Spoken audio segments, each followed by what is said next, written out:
Kalau lu klik video ini, berarti lu sadar kalau lu itu miskin dan lu pengen berubah. Kebanyakan orang miskin itu menghibur dirinya dengan cara dia nyalain orang lain. Dia selalu bilang bahwa ini kondisi ekonomi lagi jelek, ini kesalahan pemerintah, ini salah gua nggak dilahirin sama orang yang kaya. Tapi itu cuma cara mereka semua untuk menghibur dirinya. Nyatanya, lu tuh miskin karena hanya pola pikir lu yang miskin. Lu pernah mikir nggak, di dunia ini uang itu ada banyak sekali ya. Ada orang yang bisa hasilkan puluhan triliun, bahkan ratusan triliun per tahunnya. Satu orang. Tapi lu bingung, kenapa uang itu tidak pernah nyampe ke tangan lo? Kenapa tidak pernah ada di genggaman lo? Berarti ada hal di dunia ini yang lu nggak tahu, yang orang lain itu tahu. Mereka itu selalu yang gua sebut jual skrip ke lu. Datang ke sekolah yang rajin, kerja yang keras, menabung yang keras, ya kan? Lu sekolah yang rajin, cari nilai yang bagus, dengan nilai yang bagus lu bisa lamar kerja, lu cari gaji naik pelan-pelan, lalu nabung di celengan ayam. Itu adalah skrip yang ditanamkan ke lu sejak lu kecil. Jadi setiap kali ya lu punya pemikiran lain yang di luar skrip itu, lu akan ragu dan lu akan takut. Lu tidak pernah diajarin untuk nanya kenapa nasihat yang keluar seperti itu tidak pernah datang dari mulut orang yang kaya. Tapi ini kebenaran yang mereka tidak pernah mau lu tahu. Kalau semua sistemnya tadi, yang gue sebut dari sistem edukasi, ya, sistem pekerjaan, itu tidak pernah didesain untuk lu jadi kaya. Tapi itu lu didesain untuk sebagai hamster, ya. Lu jadi sebagai hamster yang lari di roda. Lu cuman muter, lu kelihatannya larinya kencang, tapi lu lari di tempat. Simpelnya, ya, ketika lu sekolah nih, lu lulus sekolah, lu dijanjin apa? Ketika lu lulus kuliah, lu pasti bisa dapat pekerjaan lebih gampang kalau S1. Padahal itu bohong secara total. Belum tentu lu S1 lu bisa mendapatkan pekerjaan. Ketika lu naik gaji, tapi semua barang yang lu beli di sekitar lu itu udah ikutan naik. Jadi semua sistemnya ini didesain hanya sebagai ilusi, lu cuma sebagai hamster yang lari di tempat. Lu disuruh nabung ya kan? Atau dibikinin hashtag, yuk nabung saham. Lu nabung saham selama 5 tahun, malah sahamnya rugi. Jadi lu udah tadi, ya kan, pertama lu udah cari S1, ya lu udah keluar duit dulu, orang tua lu udah keluar duit, buat lu dapat jaminan pekerjaan, yang lu dapetnya sulit banget. Setelah lu cari orang dalam segala macam, lu bisa masuk, dapat gaji, gajinya naik, hasil ditabung, ya, hasil tabungannya rugi. Setelah itu semua barang di sekitar lu naik. Mereka itu distraksi lu, ya, untuk nggak paham tentang ini dengan segala macam cara. Mereka kasih di depan kalian, di algoritma tuh ditampilin paling depan, ya. Kalau lu lihat YouTube Indonesia trending, lu akan lihat semua isinya adalah konten entertain. Karena itu adalah yang di-push ya agendanya oleh mereka. Kalau lu nggak bangun sekarang, lu akan kedip dan nanti 20 tahun tuh udah jalan. Dan lu akan lari di tempat yang sama, padahal lu udah kerja keras, lu udah nabung, lu udah lakuin semuanya. Tapi lu akan berada di titik persis sama seperti sekarang. Uang itu bukan seperti apa yang lu pikirin. Uang itu bukan cuma sekedar gua ngomong di sini kerja keras. Tukang sapu di bawah kerja keras lebih dari gua. Uang itu bukan cuma tentang nabung kadang. Dan juga bukan hanya tentang kepintaran. Uang itu tentang kontrol. Ya. Jadi orang yang kaya itu, teman-teman gua yang kaya itu nggak kerja 9 sampai 5. Ya, kadang bisa lebih, kadang bisa kurang. Mereka itu ciptakan sistem. Orang yang jadi kaya itu tidak pernah ikutin aturan main gamenya yang diajarin ke kalian. Sekolah, ya, cari kerja, habis itu nabung. Gak ada gua melihat satupun di bumi ini yang benar-benar kaya. Cuma dari ikutin 3 itu. Yang kaya adalah mereka yang punya sistemnya, ya. Mereka yang bikin sistemnya. Mereka yang bikin aturan mainnya sendiri. Mereka yang ciptain gamenya. Mereka adalah orang yang nggak play by the rules. Mereka bukan orang yang ngikut aturan. Mereka yang ngakalin aturan-aturan yang ada. Dan orang-orang kaya ini posisiin dirinya selalu menang. Contohnya, inflasi ketika naik. Orang miskin tuh bingung gitu ketika beras itu naik, ketika biaya pendidikan itu naik. Orang kaya ketika inflasi itu mereka malah senang. Jadi orang kaya ya, itu cinta inflasi. Saya sangat cinta inflasi. Ketika inflasi terjadi, semua apartemen gue makin mahal, semua mobil gue makin mahal, semua rumah gue makin mahal, semua aset gue makin mahal. Jadi semua yang gue punya itu makin mahal justru kalau inflasi. Gue punya outlet yang jualan lifestyle, jualan F&B. Makanan di situ tambah mahal ketika inflasi itu naik. Jadi semuanya sama-sama ya. Ketika inflasi terjadi justru gue tambah kaya. Itu adalah orang yang mainin aturannya. Lu perhatiin ya, ketika misalnya gue ngomong kripto, Bitcoin di sini. Ketika Bitcoin jatuh, ketika saham jatuh, orang lain tuh pusing ya. Orang yang nabung saham bank ya, orang yang nabung Bitcoin itu pusing ketika turun 30%, 40%. Gue di sini pusing nggak? Enggak. Gue masih ada banyak bisnis yang ngasilin gue duit. Orang kaya itu desain hidupnya, ketika semua sistemnya itu mau coba ngakalin dia yang ngakalin sistemnya. Ketika inflasi itu bunuh semua orang, inflasi bikin gue tambah kaya. Ketika Bitcoin turun, gue punya bisnis ngasilin uang yang gue bisa top up lagi Bitcoinnya. Ketika orang bilang, oh ekonomi lagi turun, coba lu datang ke salah satu outlet kita di Bali. Salah satu dari 52 outlet yang grup kita punya. Itu full. Kenapa? Karena itu nggak cuma orang Indonesia yang datang ke sana. Yang datang ke sana ada bule Australia, ada bule dari Inggris. Mereka semua sibuk apa? Buka botol di sana. Ya, jadi nggak tergantung sama ekonomi lokal, bahkan bisnis-bisnis yang kita punya orang-orang kaya ini. Ketika lu kesulitan nabung dari hasil kerjaan lo, orang kaya itu lagi gandain duitnya di hal-hal yang lu bahkan nggak paham caranya. Mereka paham bahwa uang itu adalah sebuah alat, ya, sebuah tool, bukan sebuah reward atau hadiah. Orang miskin tuh kira, oh dapat uang, ini kayak hadiah. Orang kaya lihat uang, itu sebagai alat. Gue harus ngapain dengan uang ini? Gimana caranya gue bikin prajurit-prajurit ini bisa bekerja untuk gue? Misteri terbesar yang dikasih ke kalian adalah kalian harus kerja keras kan untuk dapetin uang. Kalian harus kerja untuk dapetin uang. Padahal uang itu dicetak, dipindahkan, bukan dicari untuk kalian bekerja. Kita orang-orang kaya bikin sistem untuk gimana caranya cetak uang.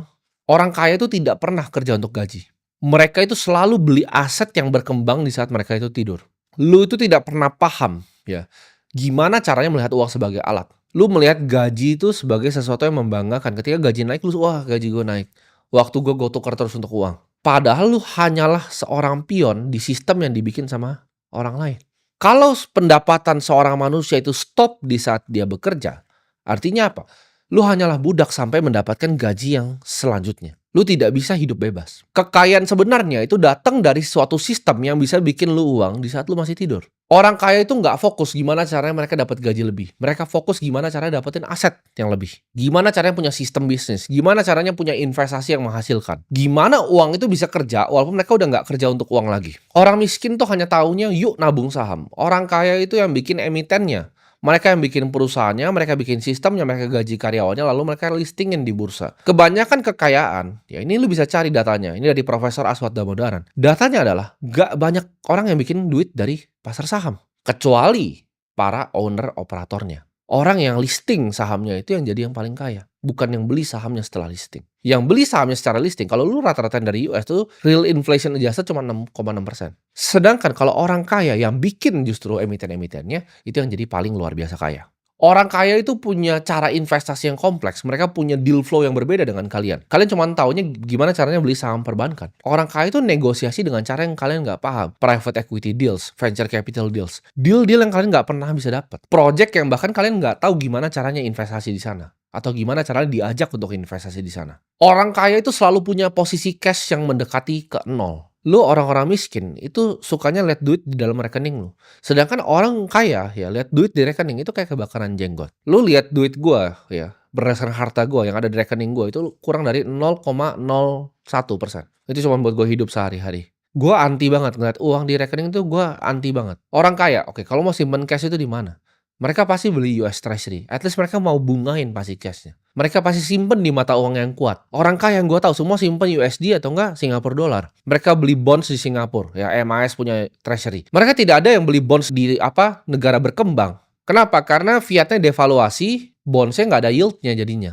Ketika fiatnya turun 13%, bondsnya plus 7 ya lu minus gitu. Orang kaya itu paham kalau cash itu sampah. Jadi di saat lu ngerasa aman, oke gue simpen uang di tabungan nih. Orang kaya, yang mereka lakukan adalah mereka gimana cara gue buang-buangin uang ini ke tempat-tempat yang lain. Gimana cara uangnya gue buang, oke jadi US Treasury, oh uangnya gue buang jadi S&P 500, oh uangnya gue buang ya jadi properti, jadi gedung. Uangnya gue buang lagi buat deal ini. Uangnya gue buang lagi jadi outlet yang ke-30. Mereka itu paham uang itu mengalir kayak sungai. Dapat uang Bitcoin, dapat uang S&P 500, dapat uang masukin ke venture capital ini fund 3, dapat uang masukin ini ke deal flow private equity yang beda, dapat uang masukin ke token project yang baru listing, dapat uang temen mau IPO masukin duluan. Sebelum kalian semua book building di aplikasi kayak orang tolol, kita udah masuk duluan sebagai friends and family-nya. Kita masuk duluan sebelum semua beli. Sebelum pencet bel ting, badut-badut semua masuk. Minimal di situ ketakutan gitu kan dengan 30 juta yang lebih. Hey, ini jangan sampai hilang, ini tabungan gua takut resiko. Beda banget cara kita melihat duit ya, orang kaya sama lu disuruh untuk belajar takut ya kan, oh mau belajar ini nggak mau belajar gitu, belajar AI oh nggak ngerti belajarnya, diajarin gratis di sini di YouTube gue juga oh nggak mau belajar, disuruh beli informasi nggak mau mahal. Orang kaya itu yang mereka lakukan adalah beli informasi, beli terminal di sini 500 juta per tahun, itu nggak masuk ke akal lu untuk beli informasi seharga 500 juta per tahun, nggak bisa lu proses gitu loh. Oh lu pikir mendingan untuk DP rumah karena lu miskin. Tapi nyatanya di dunia ini ada 325.000 orang kaya yang bayar 500 juta per tahun untuk bisa akses data terbaru sama informasi terbaru. Orang kaya itu rela buang duit hanya untuk mendapatkan koneksi. Lu bilang ke gue di sini, Warren Buffett mau makan sama gue, 100 miliar gue bayar cash sekarang. Buat makan siang doang, ya kasih gue waktu 1 jam. Gue akan bayar 100 miliar hanya untuk informasi yang keluar dari mulutnya. Kenapa? Karena semahal itu informasi. Itu yang orang kaya tahu, orang miskin nggak tahu. Bedanya lu yang tahu deal flow sama enggak tuh apa? Informasinya. Lu tidak diajak ke informasi-informasi tertentu. Ketika orang miskin lihat ada ilmu, ya, mereka kan langsung bilang, "Oh ini scam. Oh ini ada informasi, jualan informasi scam. Oh ini jualan kelas, scam." Orang kaya tidak berpikir seperti itu. Lu belum tahu aja orang-orang kaya itu kita sangat edik sama informasi. Kita kayak pecandu informasi, ya. Gue ketika ngelihat sesuatu, oke, ini gue pernah ngelihat waktu itu Macro Report tahun 2018.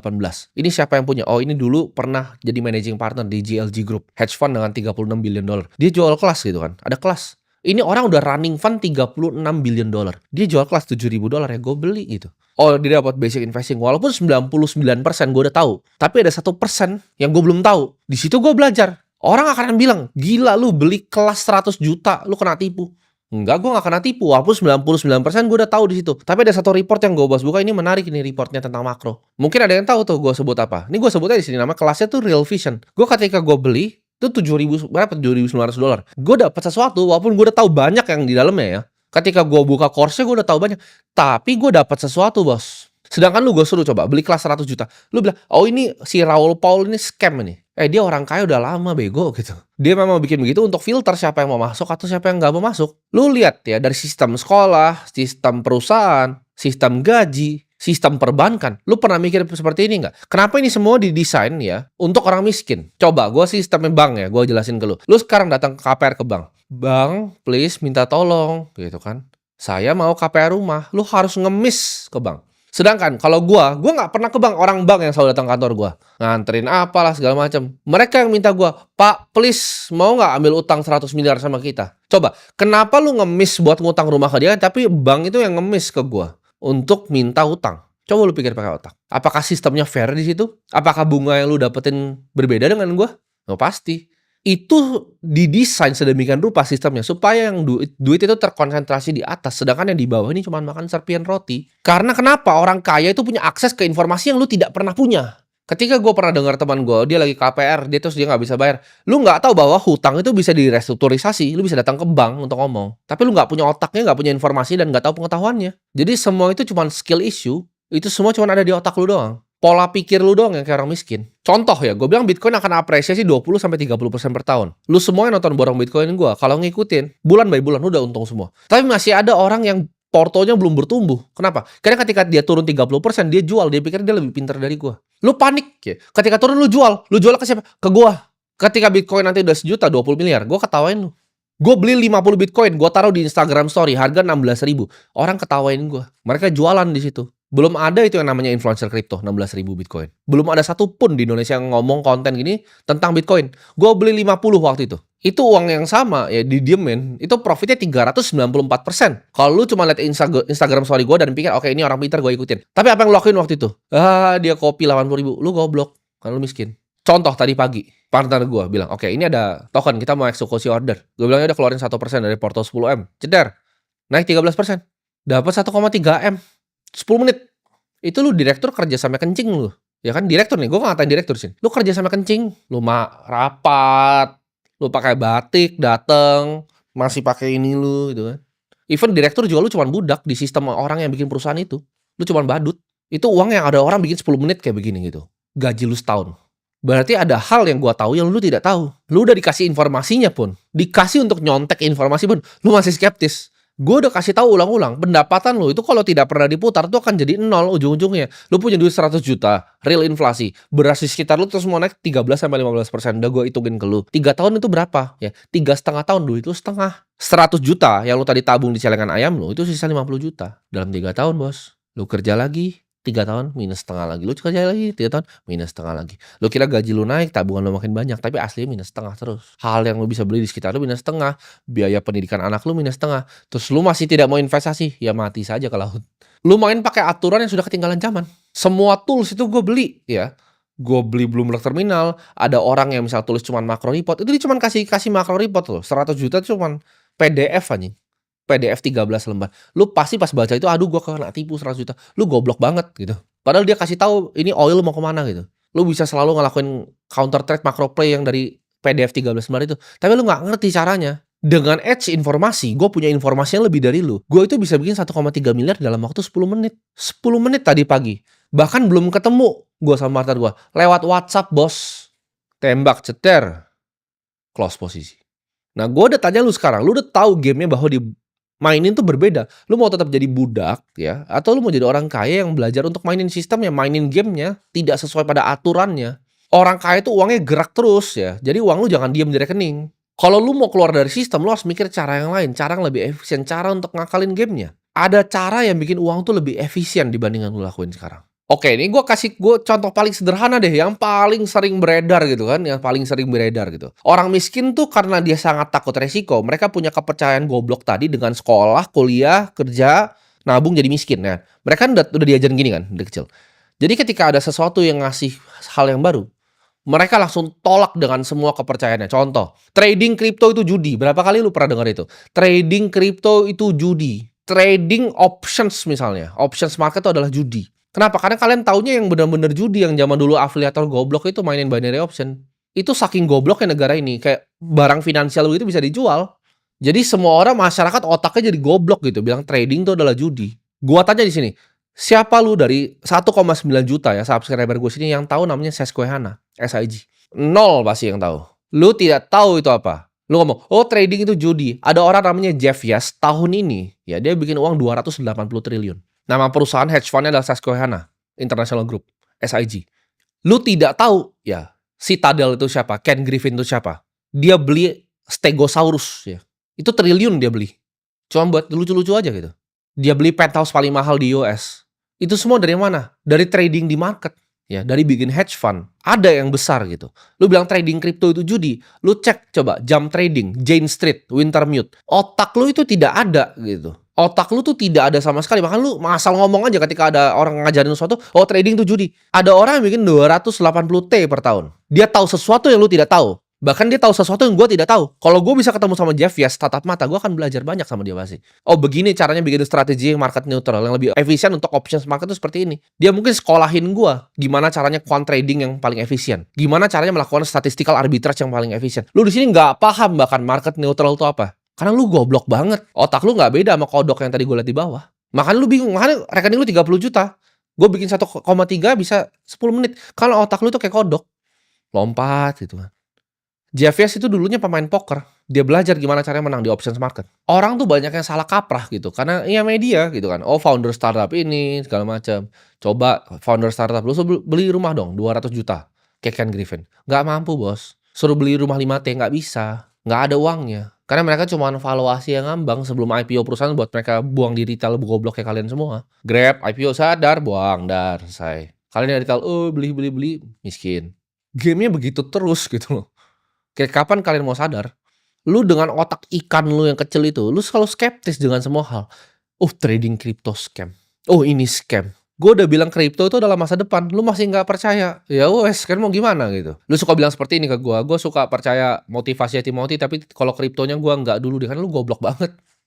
Lu bodoh banget. Lu tuh mikir lu pintar gitu kan. Lu hebat gitu. Oh dia lu ngatain orang itu, dia pejudi tuh karena dia trading kripto. Gue kasih tahu ya, orang-orang hedge fund tadi yang gue sebut itu bisa beli hidup lu sampai buyut lu tuh 100 generasi ke atas. Tuh nyari duit itu nggak bisa, lu nggak bisa nyari kayak mereka.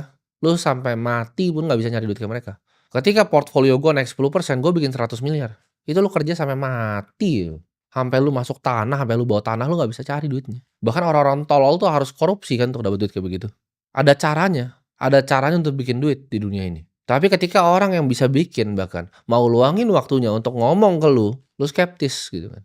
Kalau bisa kaya dari sini kenapa diversifikasi? Suka-suka gue bos. Orang kaya itu selalu tahu untuk cara taruh duitnya di mana. Apa aja project yang mereka mau bikin, apa aja yang mereka mau kembangin. Ketika lu lihat suatu paradigma yang baru, oh AI itu scam, oh crypto itu scam, otak lu yang scam. Ketika habis nonton ini, lu sadar gamenya itu baru lu mau mulai atau enggak.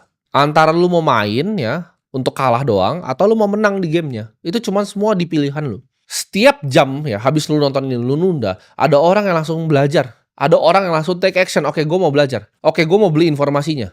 Gue bahkan udah sebut tadi informasi yang gue beli. Ya. Tapi lu gak bakal beli kan? Lu gak bakal bisa beli kan? Gak punya duitnya juga, gak punya kemauan ya wes gitu kan. Dan orang yang take action sekarang untuk giat investasi ke ilmu, investasi ke informasi, investasi ke dirinya sendiri, belajar aset-aset masa depan. Mereka semua yang akan ambil masa depan lu. Mereka akan rengut masa depan lu dari muka lu. 90% ya, yang nonton video ini akan balik persis ngelakuin apa yang mereka lakuin. 1,9 juta yang nonton ini nanti, itu akan balik persis lakuin apa yang lu lakuin selama 5 tahun ke belakang dan 20 tahun ke depan. Kerja, gaji, nabung, miskin. Akan sama. Mereka akan hindarin resiko. Kayak itu tuh penyakit 90% dari orang. Oh, mau taruh uang di informasi, takut. Lu nggak punya uang. Dia pasti mau ngambil uang gua. Ya itu lu semua pecundang-pecundang. Lu itu yang masukin diri lu sendiri di penjara finansial lu sendiri. Lu yang bikin kerangkengnya, lu yang masuk sendiri, lu yang gembok sendiri. Jadi nanti jangan pernah salahin orang lain ketika hidup lu itu masih kayak pecundang. Karena masa depan itu selalu akan datang ke mereka yang berani ngambil sekarang.